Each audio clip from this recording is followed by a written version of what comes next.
Assalamualaikum warahmatullahi wabarakatuh. Alhamdulillah wassalatu wassalamu ala Rasulillah la haula wala quwwata illa billah. Amma ba'd.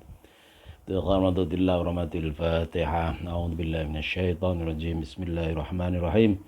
Alhamdulillahi rabbil alamin arrahmanir rahim maliki yaumiddin. Iyyaka na'budu wa iyyaka nasta'in. Ihdinas shiratal mustaqim. Shiratal ladzina an'amta 'alaihim ghairil maghdubi 'alaihim waladdallin. Amin ya rabbal alamin. Pemirsa yang berbahagia, alhamdulillah kita bertemu lagi di malam ini meneruskan kajian kita di malam ke-6 Ramadan 1441 Hijriah. Mudah-mudahan kita semua dalam keadaan sehat walafiat. Amin ya rabbal alamin. Kemarin sudah kita sampaikan terkait dengan 3 hal yang merupakan kewajiban bagi Nabi Muhammad SAW, tapi ketiganya merupakan ibadah sunnah bagi kita umat Muhammad SAW. Yang pertama adalah sholat witir, yang kedua siwak atau sikat gigi, tradisi sikat gigi itu, kemudian sholat sunnah di waktu malam atau qiyamul lail. Terkait dengan witir, kemarin saya mengatakan bahwa witir itu penutup sholat malam. Maksudnya adalah la witrani fi sholah, tidak ada 2 witir dalam la witrani fil lail, tidak ada 2 witir dalam satu malam. Kalau ada 2 witir dalam semalam berarti tidak jadi witir, jadinya adalah syafa' atau genap.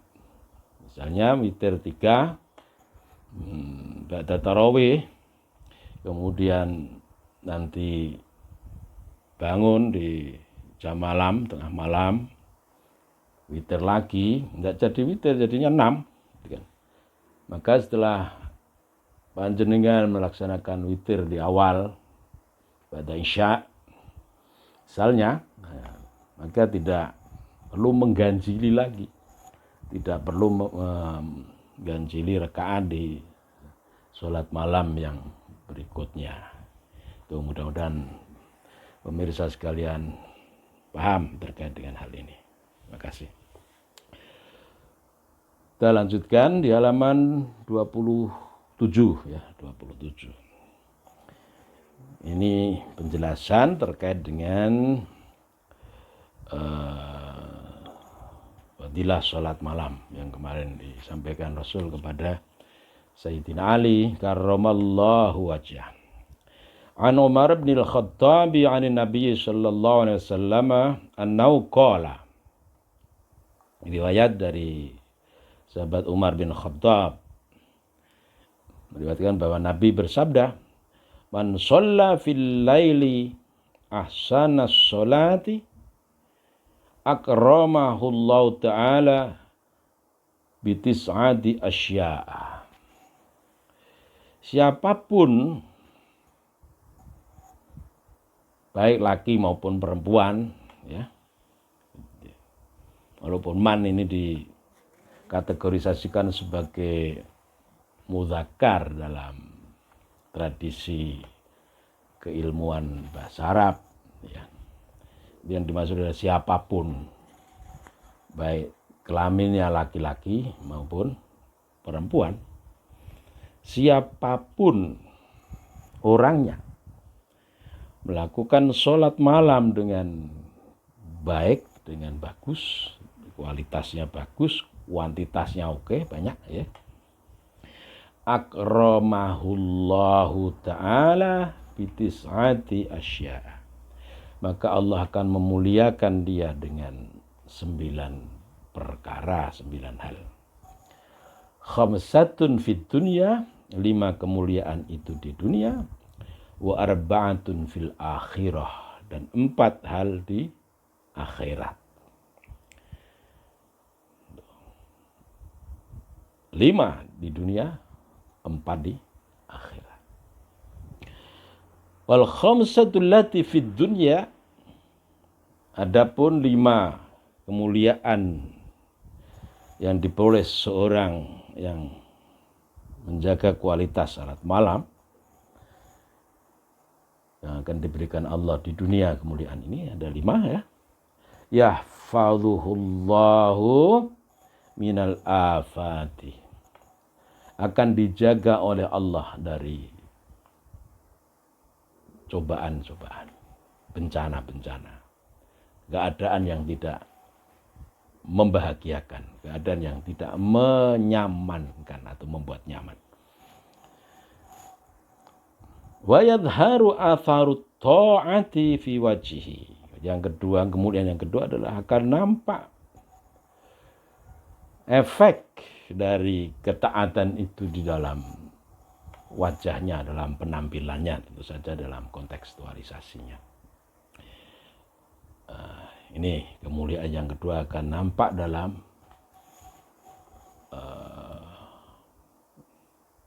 penampilan seseorang. Penampilannya adalah menampakkan ketaatan pada Allah Subhanahu wa ta'ala. Tentu saja kapanpun dan dimanapun, baik di domestik maupun di publik. Wa yuhibbuhu qulubu ibadis salihin wan nasi ajma'in. Dan Allah akan jadikan hati orang-orang yang soleh, hati manusia seluruhnya itu akan cinta kepadanya, akan simpati kepada orang tersebut. Wa yantiku lisanahu bil hikmati. Kemudian yang keempat, lisannya akan senantiasa mengeluarkan kata-kata yang penuh hikmah, kata-kata yang bernilai baik bagi dirinya maupun bagi orang lain. Bijaksana, bahasa yang lain. Yang lahir dari mulutnya adalah kebijaksanaan. Wa yaj'aluhu hakiman, ay yarzuquhu al-fikha. Kemudian Allah akan menjadikan diri orang tersebut menjadi orang yang hakiman, bijaksana. Artinya apa? Allah akan memberikannya pemahaman, kepekaan dalam membaca situasi dan kondisi. Akhirnya dia mampu menyelesaikan masalah-masalah itu dengan hikmah, dengan kebijaksanaan. Ini bisa dikatakan adalah dia diberi ilmu laduni oleh Allah Subhanahu wa ta'ala. Dia diberi kepekaan yang luar biasa oleh Allah Subhanahu wa ta'ala. Bahkan bisa dikatakan dia ngerti sak durunge winarah gitu kan. Ada tamu datang dia sudah tahu, wah ini tamu ini tidak punya uang misalnya. Tamu ini minta jodoh dan seterusnya. Tamu ini ada masalah dan seterusnya, itu dia sudah paham dan sudah menyiapkan solusi-solusinya. Inilah orang yang dekat pada Allah, orang yang dikehendaki oleh Allah, faqih, hakim dan seterusnya. Itu 5 hal yang diperoleh seorang yang mampu menjaga salat malam dengan kualitas yang baik. Kualitas yang baik ya. Wal arba'atul lati fil akhirati. Kemudian 4 yang akan diterima seorang di akhirat adalah ya yuhsyaru minal qabril baydul wajhi, akan dibangkitkan dari kubur dalam keadaan wajah yang berseri-seri. Artinya apa? Tidak glubrut, tidak menampakkan penampilan yang menakutkan, tapi wajahnya bersih, bersinar, berseri. Dalam bahasa sini adalah bayat putih, artinya cerah, wajahnya cerah. Wa yuyassaru alaihil hisab. Yang kedua adalah dimudahkan Allah dalam proses hisab, dalam proses perhitungan amal perbuatannya. Wa yamurru 'ala sirati, dan dia akan berjalan di atas sirat kal barqil khatif, seperti kilat yang menyambar. Wa yu'ta kitabu bi yaminihi yaumal qiyamati. Ini senada dengan kemarin. Dan akan diberikan catatan amalnya itu. Dan diterima dengan tangan kanannya. Ini senada dengan riwayat kemarin yang kita bacakan. Itu 5 hal kemuliaan di dunia, 4 hal kemuliaan di akhirat yang akan diberikan Allah Subhanahu wa taala bagi orang yang man shalla fil laili ahsanas sholati. Saya ulangi lagi bahwa ini adalah berlaku baik bagi jenis kelamin laki-laki maupun perempuan. Sama, kedudukannya sama ketika dia itu mukmin, falanuhyiyannahu hayatan thayyibah. Dzakar unsa, laki perempuan, ketika mampu menjaga integritas, menjaga kualitas pengabdiannya pada Allah, diwujudkan dengan perilaku terpuji di dunia, maka falanuhyiyannahu hayatan thayyibah. Allah akan memberikan penghidupan yang indah. Pemirsa yang saya hormati, selanjutnya pesan Rasulullah kepada Ali. Ya Aliyu, wahai Ali, idza kabbarta lis-sholati, jika Anda takbiratul ihram dalam memulai salat, fafarrij asabi'ak, maka bukalah jari-jarimu. Allahu Akbar. Jadi dibuka ya. Dibuka jari jemarinya, dibuka, tidak ditutup seperti ini. Dibenggang bahasa Jawanya. Maka bengganglah jari-jarimu. Warfa' yadaika, dan angkatlah 2 tanganmu, hadwa mangkibaik, sejajar dengan pundak Anda. Itu tidak Allahu Akbar. Tidak dibahas Allah Akbar, tapi sedengan aja Allah Akbar. Hadwa mangkibaik, sejajar dengan bahu kanan maupun bahu kiri. Wa idza kabbarta, jika Anda bertakbir, takbiratul ihram, angkat ya tangannya, hadza mangkibaik, fadha yaminaka ala shimalik, maka letakkanlah tangan kananmu di atas tangan kirimu. Jadi tangan, posisi tangan kanan di atas tangan kiri. Itu. Tahta surratika, di bawah pusermu. Nah, itu satu riwayat menyatakan itu. Tapi kita dari buku yang lain yang dia terutama dari kalangan Syafi'iyah, misalnya yang kitab kecil Halaqah Rabi'ah, itu di dalamnya menyampaikan sebuah teks, fawadha'a yadahul yumna ala yadil yusra ala sadri. Nabi ketika takbiratul ihram, bila dia sedekap dengan meletakkan asta kanannya, tangan kanannya di atas tangan kirinya, ala sadri, pada dadanya. Pada dadanya. Jadi tidak di atas dadanya seperti ini. Pada Allah itu. Pada dadanya. Ini sesuai dengan riwayat Ibnu Khuzaimah fi Sahih. Ibnu Khuzaimah fi Sahih. Dan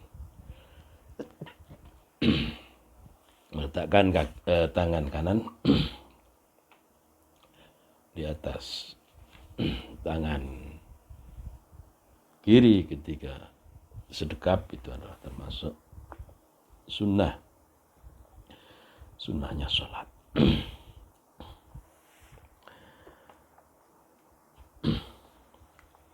Kemudian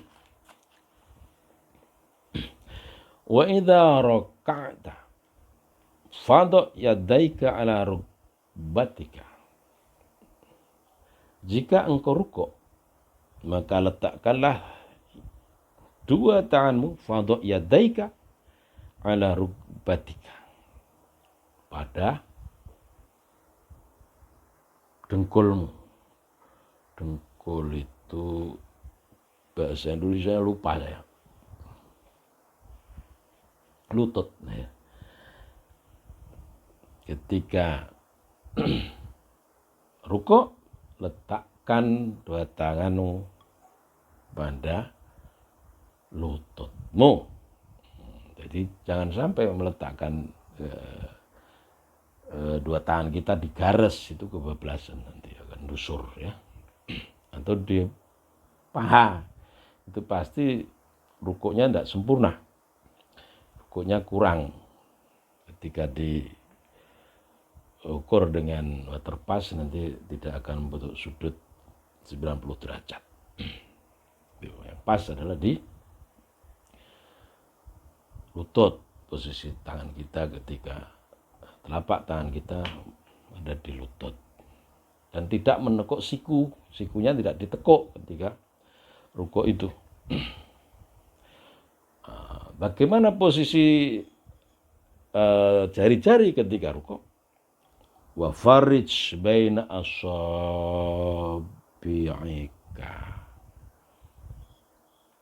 Bukalah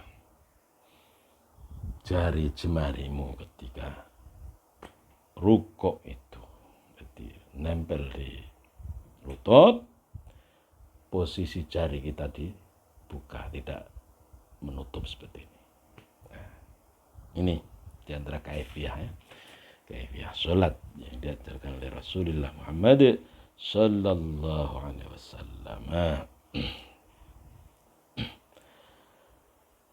Ya Ali, ya Ali, asfir bis subhi wa shalli al maghriba ba'da ghiyab asy-syamsi bi qadri syatin. Ali, subuhlah kamu ketika masih remang-remang paginya itu. Artinya qabla tulu'il syamsi, qabla tulu'il syams. Ya, dari kawanan. Jadi masih remyang-remyang gitu bahasa Jawa.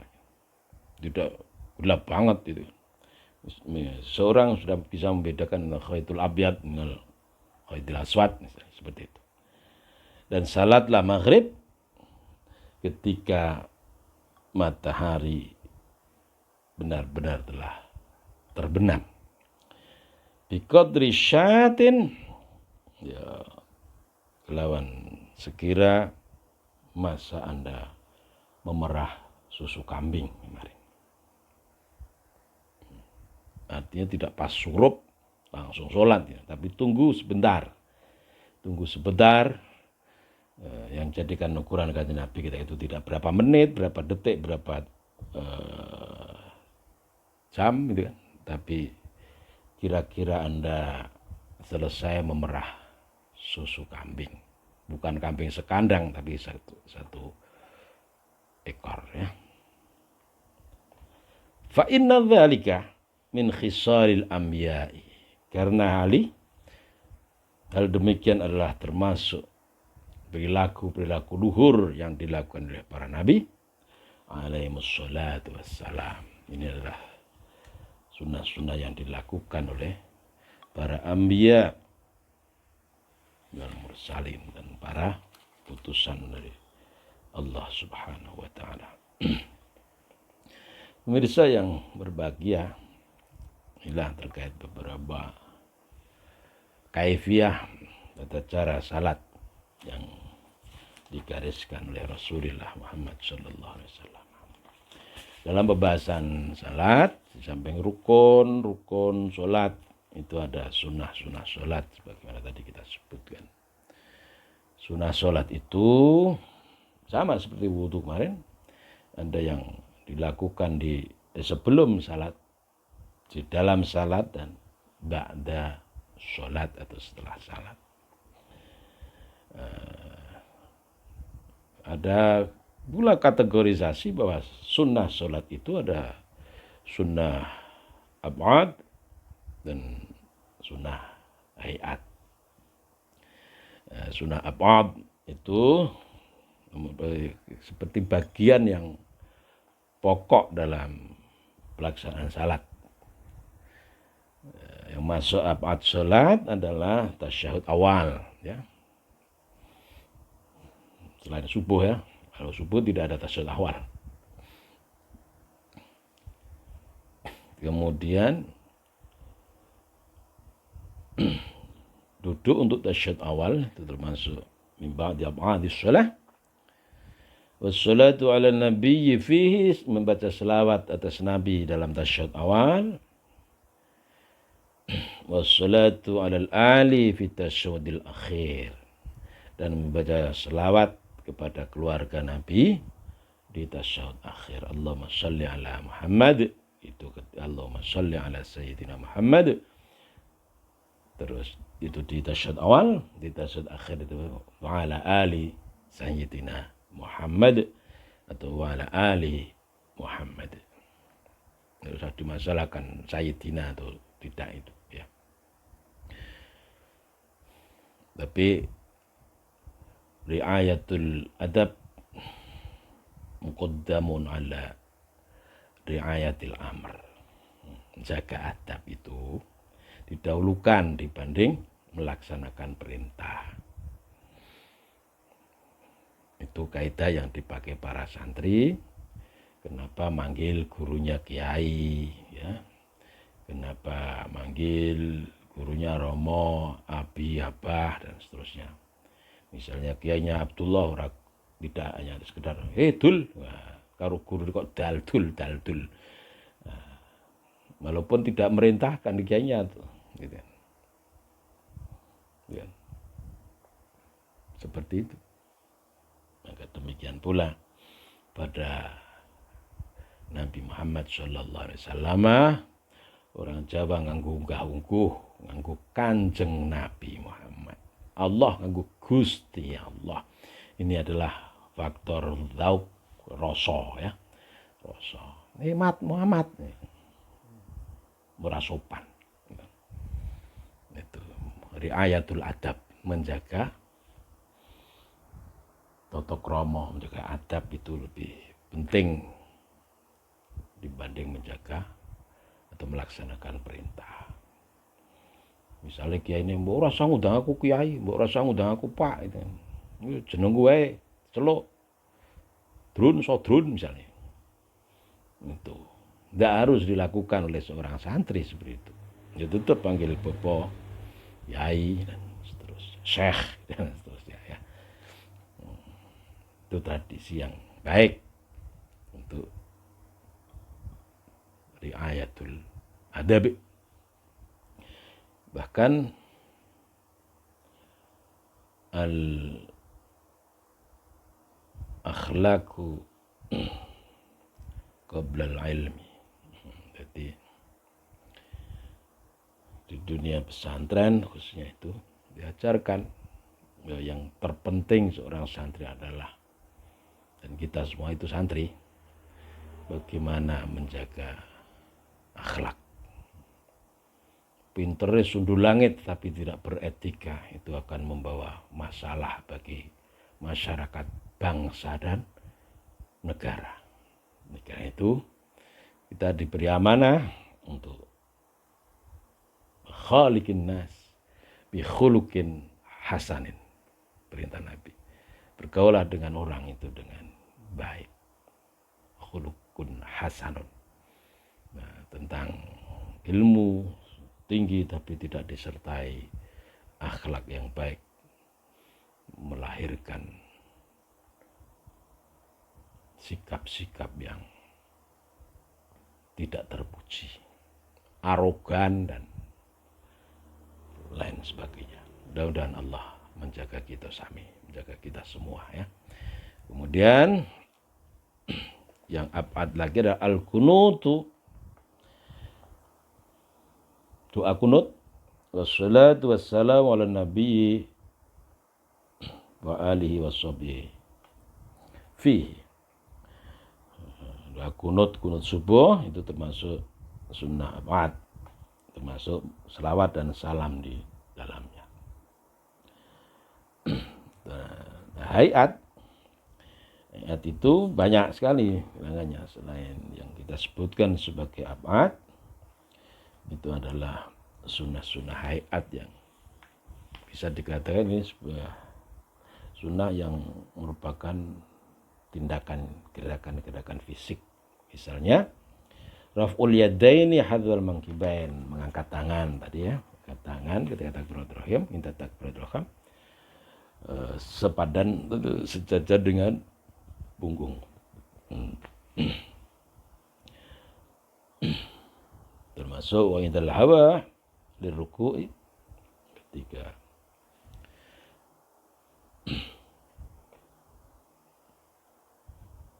akan rukuk, dan wa indal qiyami minhu, bangun dari rukuk, wa indal qiyami min at-tasyahhudil awwali, dan contohnya adalah ketika kita bangkit berdiri dari tasyahud awal.